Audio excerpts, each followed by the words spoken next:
company I launched, Griffin Financed, we were deregulated for VAT. And we got what's called unjust enrichment, which means we got the VAT back, which was a massive amount of money, with by the time 27,000 clients paying an average of £215 a month. We took 15% plus the full payment up front for setup fees, which I didn't agree with much of it, because I, without sounding cocky or whatever, I already had money, so I didn't need to steal or take or whatever from people. Or immorally, just call it immoral. I think it was terrible. We got a lot of money back and they kept it. They outvoted me because I gave them equal shares at 66.33, and I gave the money away because I thought it was shocking. People in debt, paying VAT, we got it back, we kept it. Harrington Brooks was the name, All Clear Finance, and God knows how many other companies he set up behind the back. And I believe that everything comes out in the wash. I think treat people well, you'll be treated well in the end. We have our young days where we're silly and say crazy things, but the bottom line is we are who we know we are, and people will eventually know.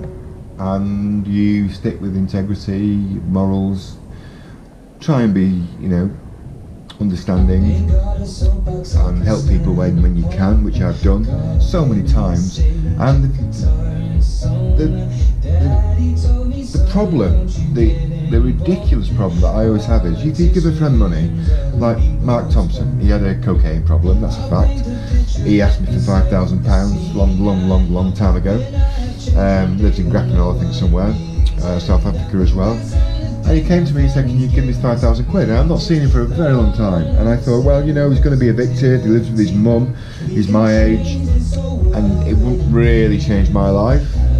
Despite my girlfriend Diane at the time saying, what are you doing, you're crazy, he won't do it for you. But I did, I gave him the money. God knows what he did with it.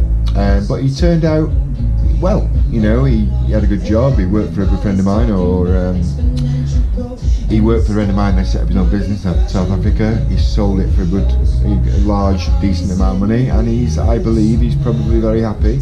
But we all have swings and roundabouts.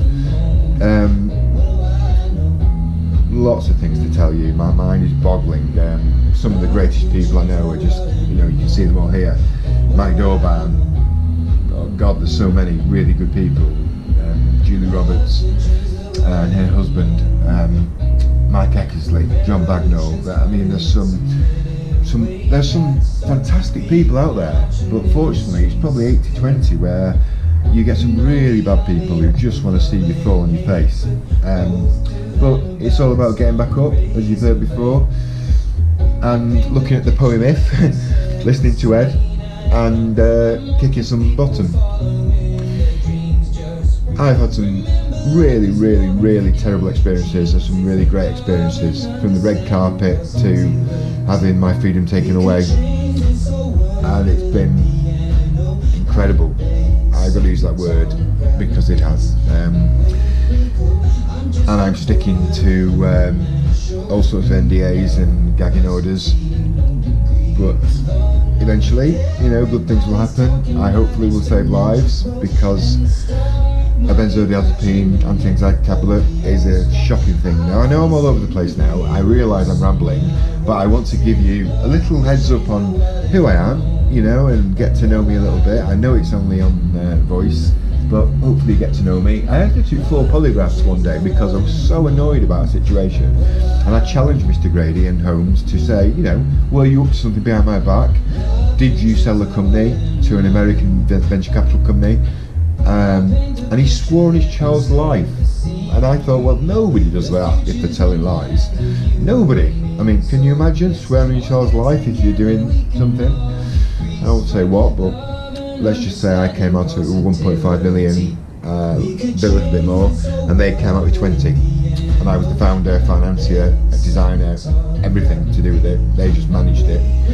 I say just, it was a tough job, I'm sure, but they don't deserve to take away 90% or 80% of the revenues because I was in America. So I'm going to sign off now, and I hope that YouTube publish this because it's very long and it's in a high resolution, so if I can change it and publish, I will. But I've got so much to tell you, and I'm really excited to let you know what is done, what can be done. You don't need to spend a lot of money. There's certain sites never join because you'll get spammed for the rest of your life. You need to drop.